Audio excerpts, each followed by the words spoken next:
सभी स्वजाति बंधुओं को नर्मदे हर।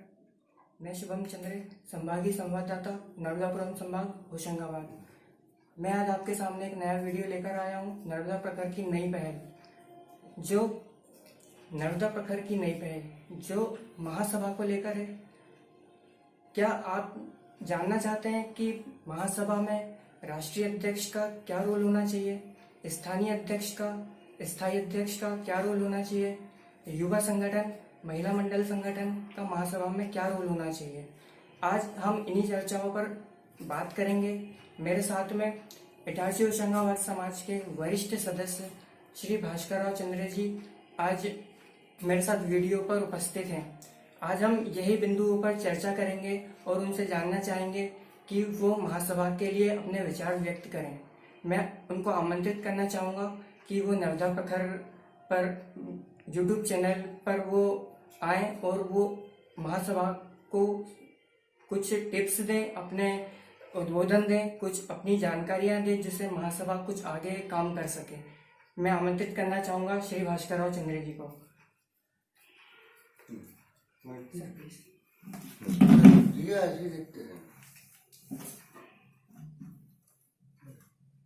सर, आप महासभा 16वीं और 17वीं महासभा के महासभा अध्यक्ष पद के प्रत्याशी थे, तो क्या आप बोलना चाहेंगे समाज के लिए, राष्ट्रीय अध्यक्ष के लिए, कि वो समाज के लिए आगे और क्या नया काम कर सकें जिससे समाज हमारा आगे और प्रगति करे?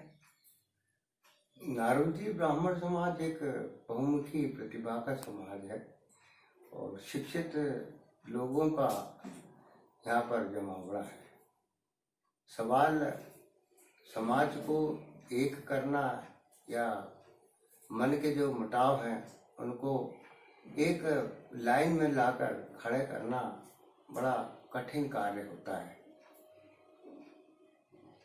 महासभा अध्यक्ष एक राष्ट्रीय स्तर पर नेतृत्व करता है, जो छोटे से लेकर बड़ा तक, संपन्न परिवार से लेकर गरीब ग्रामीण क्षेत्रों का विकास जो कर सके और सामाजिक स्तर पर आर्थिक दृष्टि और शिक्षाविद, उनको रोजगार और बहुत सारे आयाम महासभा में होते हैं, उनके लिए एकजुट होकर कार्य करना चाहिए।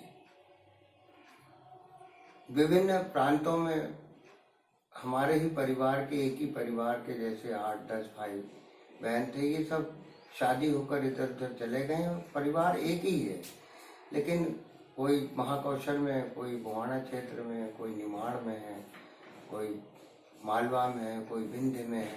ऐसे कुल मिलाकर परिवारों की संख्या सीमित नारदी ब्राह्मण समाज है। क्षेत्र का विकास और समाज के विकास में राष्ट्रीय अध्यक्ष की तो संपूर्ण जिम्मेदारी रहती है, साथ साथ स्थानीय लोकल पर जो अध्यक्ष हैं, युवा हैं, महिलाएं हैं, जो माता बहनें जो समाज में कार्य करती है, उनको कुछ ही कारणों से आगे नहीं बढ़ने देते। ये एक मन परोकाष्ठा हो गई है लोगों की कि हम आपको नहीं बढ़ने देना चाहते। मन के जो भेद है, मन भेद और मतभेद में बहुत अंतर होता है। अध्यक्ष कोई भी हो, राष्ट्र का हो, राष्ट्र हित में कार्य करता है। इकाइयों में यदि अध्यक्ष रहते हैं तो लोकल इकाइयों का कार्य अध्यक्ष स्थानीय अपने स्तर पर करे। वहाँ की आर्थिक आय का स्रोत जो है वो हर माह प्रति माह वो अपना बजट प्रस्तुत करे समाज के लिए, और समाज ऐसे 4 या 5 व्यक्तियों को भेजे वहाँ पर जो महासभा में प्रतिनिधित्व करते, जिन्हें अनुभव नहीं है। कुछ रिश्तेदार अपने रिश्तेदारों को पद नियुक्ति करवा देते हैं, जिससे मतभेद जो कार्य कर रहे हैं उनको मौका नहीं मिलता। युवाओं में अब मेरी बात ये समझ में आती है कि युवाओं को कार्य करने के लिए अग्रिम पंक्ति में जो बुजुर्ग हैं वो अब हट जावें और बुजुर्गों को लो, बजाय युवाओं को कार्य दें, क्योंकि युवा पीढ़ी जो है हमारी भाव बहुत मेरा कहने का मतलब है कि बहुत अति कार्य करने में संपन्न रहेगी, क्योंकि उनसे चलते प्रतिबंध कार्य करने में समाज का कार्य उनको दिया जाए। रहा आर्थिक स्थिति का, तो राष्ट्रीय जो कोष है वो महासभा अध्यक्ष उनका एक बार कार्यक्रम करा के युवाओं का, युवतियों का, महिलाओं का, उनको अपनी आर्थिक स्थिति पहले 10,000 रुपया पूर्व महासभा अध्यक्ष युवाओं को कार्य करने के लिए देते थे। अब यदि और अच्छी स्थिति में युवा आते हैं, महिलाएं आती हैं, प्रतिभाओं के जो धनी हैं आना चाहते हैं, उनकी महासभा अध्यक्ष राष्ट्रीय कोष से 50,000 रुपए की राशि स्वीकृत करें। और समाज में अनेक ऐसी विभूतियां हैं जिन्होंने योगदान दिया है। सवाल ये नहीं होता है कि काका जी और मामा जी यदि पद पर चले जाएं और मेरा ही भांजा वहां पर चला जाए, ये सब रूढ़िवादियों को हटाना पड़ेगा। सर आपने 40 से 45 वर्ष तक इटारसी और होशंगाबाद समाज में रहे। हाँ। तो स्थानीय अध्यक्ष का महासभा में क्या रोल होना चाहिए? स्थानीय अध्यक्ष जो रहता है वो लोकल के पिता की, एक पितृ समाज के पितृ की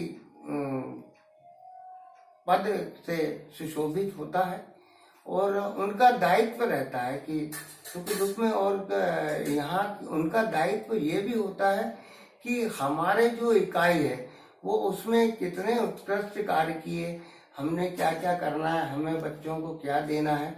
कुछ संस्थाएं ऐसी है जो समाज के हित में कार्य करती है, लेकिन उनको वहाँ के स्थानीय लोग सहयोग नहीं करते, क्योंकि जहाँ मन कर्म और वचन की जो परिकाष्ठा आ रही है वहां पर सबको मिलकर करना पड़ेगा। सवाल समाज को उत्थान के लिए युवाओं को आवाज लाना पड़ेगा, बुजुर्गों को अपनी हट धर्मी छोड़ना पड़ेगी।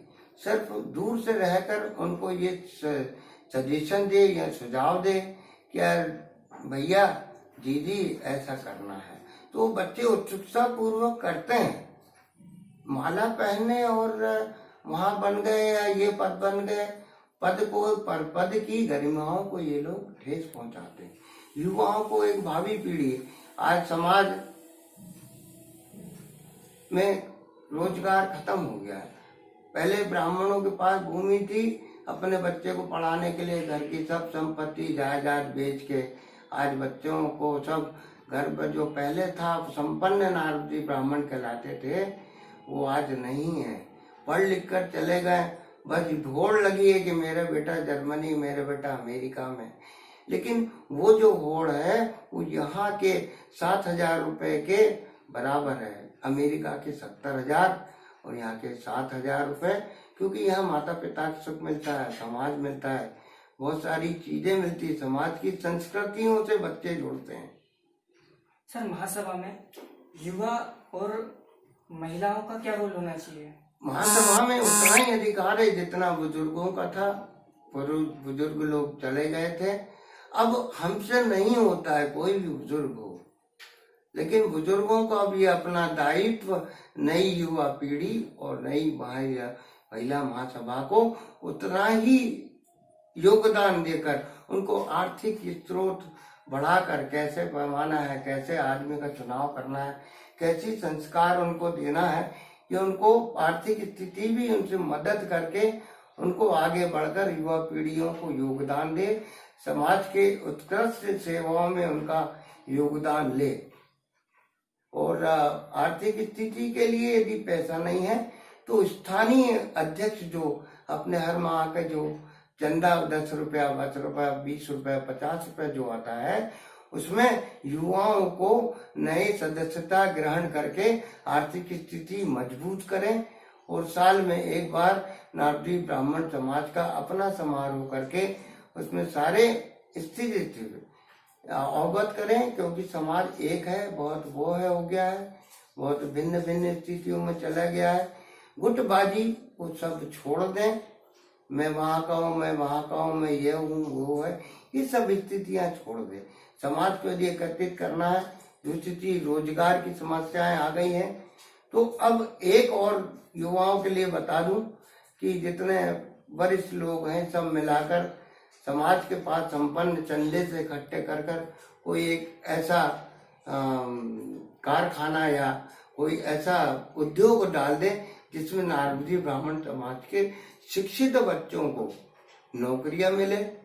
बहुत सारे कल कारखाने हैं, बहुत सारे बैंक ऋण दे रही इस वक्त। युवाएं अपना शेयर उसमें निवेश करें, 10,000 रुपए से मिनिमम एक शेयर निवेश करें युवा, और देखिए कितना अच्छा समाज जाता है। यदि मैं इस पद पर सुशोभित होता तो मैं आज ये मेरी महत्वाकांक्षा थी। सुभाष महोदय जी से भी मैंने कहा कि भैया मैं यदि आपके साथ कार्य करता हूँ, लेकिन उन्होंने मेरी इस बात को ध्यान नहीं दिया। और राजनीति में कहीं कोई इसका परिवेश नहीं है। दूसरी चीज, राजनीति में कहीं समाज का कोई आदमी अच्छे स्तरों पर नहीं है। माननीय शर्मा जी बड़ी मुश्किल से कैबिनेट मंत्री बने, और इस समाज का गौरव था कि एक आदमी कम से कम केंद्रीय मध्य प्रदेश शासन में विधि विधायक मंत्री बना, सौभाग्य था। और कुछ समय कुछ लोगों ने शासन हटा दिया, जो भी रहा हो जैसा भी हो, लेकिन ब्राह्मण समाज के हित के लिए चाहे मंत्री हो चाहे देश में कोई उच्च पद पर बैठा हो, वो समाज को मिलकर बैठकर युवाओं को बैठकर उनके प्रेरणा देकर हम अपने बच्चों के लिए कुछ नई चीज कर सकते हैं। नारदी महिलाओं का भी उतना ही योगदान है, क्योंकि उनसे बच्चों को नई पीढ़ी के बच्चों को संस्कार मिलते हैं। आजकल के बच्चों के पास कोई भी संस्कार नहीं है, सिर्फ पढ़ लिख कर सिर्फ उनको घर के संस्कारों की कोई उनकी विचार अपना नहीं बता पाते। नर्मदा प्रखर के इस नए जो आयोजन में जो आपने मुझे समय दिया, आदरणीय पारे जी, नर्मदा प्रखर के जो इस जो चल रहा है इनका जो कार्यक्रम, उसमें आपने मुझे बुलाया। आदरणीय पारे जी, उनके सहयोगी समस्त युवा महिलाएं, नारदी ब्राह्मण समाज के वरिष्ठ सदस्य, पूर्व महासभा अध्यक्षों को यह सोचना चाहिए। शिक्षाविद पंडित बालकृष्ण जी नीलोसे, जिनके सानिध्य में मैंने मेरे राजनीतिक गुरु भी रहे और मुझे समाज का ये कार्य सिखाया, केसी पारे साहब, 14वीं महासभा पीसी शर्मा जी के पास मैं जब युवा अध्यक्ष का चुनाव लड़ा, उनके पास भी सीखा, कार्य सीखा। फिर राजेश डोंगरे जी के सानिध्य में रहा, सुभाष महोदय, और वर्तमान में अभी जो है कुछ लोगों के साथ मैंने कार्य किया। बस यही सीख ली कि समाज के लिए कुछ करना है तो युवाओं को अब अपना बागडोर युवाओं के हाथ सौंप दे, क्योंकि आप और हम सब कमजोर हो गए। सिर्फ बैठकर वहां पर कर सकते, कार्य करने की क्षमता युवा मंडल, महिला मंडलों को जो उस योग्य हैं उनको करने के लिए प्रेरित करें। यही मेरी कामना है, यही एक शुभ संदेश समाज के लिए। नर्मदा प्रखर को मेरी ओर से धन्यवाद, आपके आने का धन्यवाद। धन्यवाद सर, आपने नर्मदा प्रखर यूट्यूब चैनल को समय दिया। ये थे भास्कर चंद्र जी के महासभा के प्रति, महासभा को उच्च स्तर पर ले जाने के लिए उनके विचार थे ये। अगली बार फिर मिलेंगे कुछ नए वीडियो के साथ में, कुछ नए सदस्यों के साथ में। नर्मदे हर। बंद कहाँ से करना?